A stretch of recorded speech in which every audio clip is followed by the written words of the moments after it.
just thought I'd invite you down today with the rods and the cameras and spend the day fishing and filming around Cannop ponds in the heart of the Forest of Dean, my home, a place I've lived for close to 40 years now.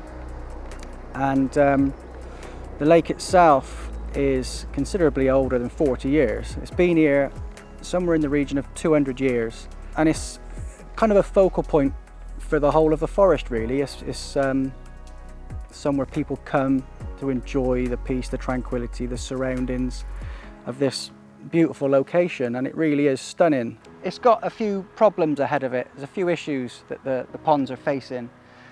And I just thought having you here today might highlight some of those and help build the profile of what we're trying to achieve in saving the ponds from potentially being removed from the landscape altogether. But before we get into that, I sort of just lay out a little bit of the history of what we've got here. So the ponds are created for industry with ironworks downstream of here, a colliery further up the valley. Obviously the timber from the forest itself would have once been used for our navy and sent down south for shipbuilding. But to this day, you know, the forest is a living, working landscape. The softwood plantations are harvested on rotation,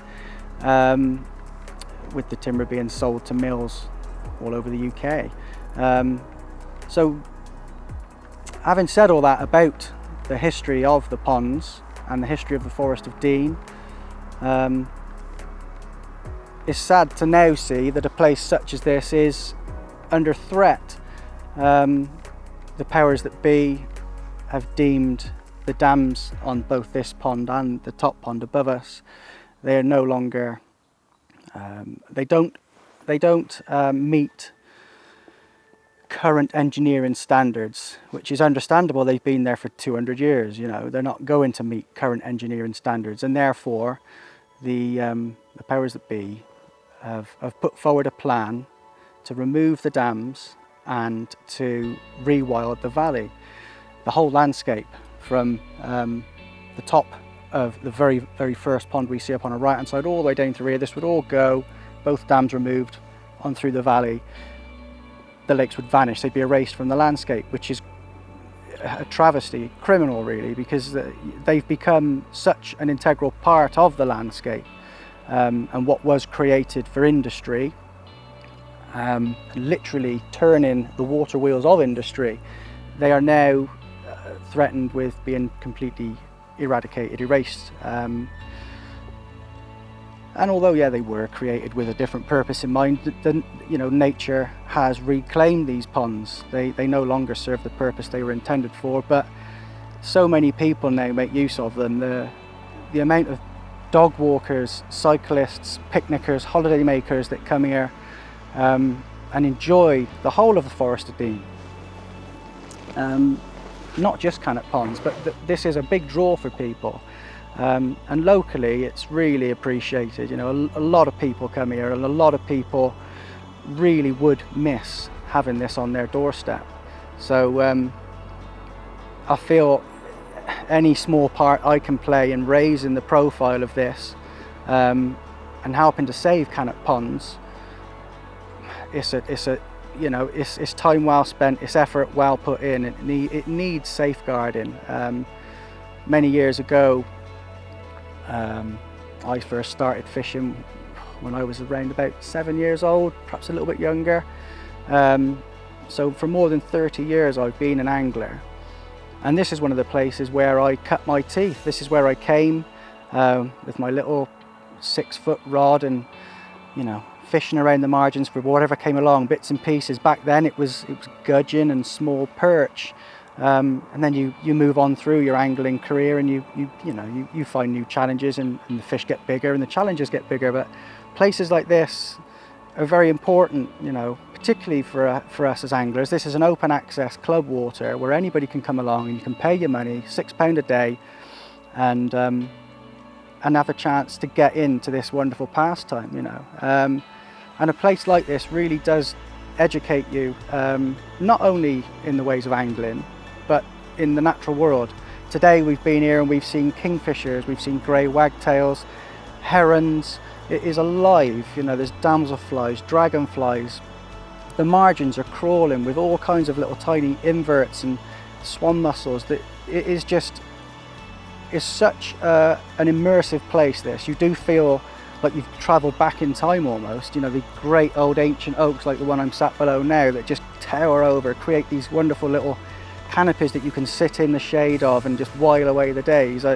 For this to be lost and replaced with anything would be absolutely criminal. So as a forest lad, you know, growing up, spending my entire life here, I think we really need to stand firm on this, save Cannop ponds and maintain this, because I want to be able to bring my little boy up here and I want him to fish. So I just feel that it's very important that it is safeguarded for future generations. So yeah, if I can inspire any one of you watching this to maybe go and find our petition, Save Cannop Ponds, at thechange.org, add your name to the list, show a little bit of support. You may not be from the Forest of Dean, you may not be local at all, but you may have waters similar to this on your doorstep that you want to see protected for future generations, and maybe that you enjoy and your kids will enjoy. You know, it's important that we don't just let these things be steamrolled and erased from the landscape. So like I say, there is a petition. I think we're currently sat on around about 9,000 people have signed it.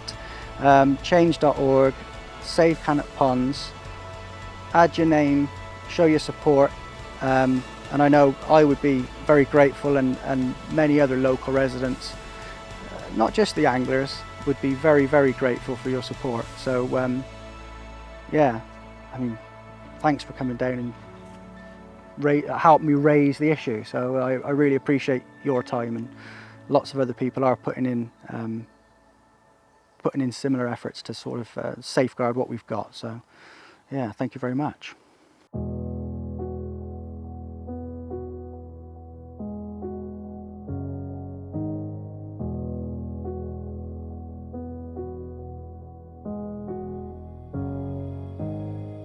I think the ponds have got a deep-rooted history within the heritage of the Forest of Dean and within the landscape of the forest. But also my connection with them is quite deeply rooted in the fact that I grew up here and I learnt to fish here and I spent summers here with my friends. And for them to go, the sad thing would be that no one else would ever get that chance again. And I feel that that is what really needs protecting. And that's not just being selfish as an angler, that is... There's got to be a lot of people in your shoes. Yeah. There'll be people that enjoy this place for different reasons, and for it to go, and to think that nobody else, the chaser there, look. But it's sad that it all comes down to money and that something like this can be lost because the powers that be decide they are not going to repair the issues that there are, and that the monetary value overtakes what the place means to people, which is where I struggle to square that, because this place will help people in more ways than just me and you coming here and catching a few carp. There will be people that need places like this for far greater reasons than that, for peace and solace of their own, to come and sit and relax and escape from everything. Yeah, you know. And these places are little gems. There's certainly little gems within the Forest of Dean. You say I'm a forester born and bred, and I can't imagine him not being here, really. You know, you say Cannop Ponds, and everyone knows, oh, that's Forest of Dean, heart and soul of it, you know.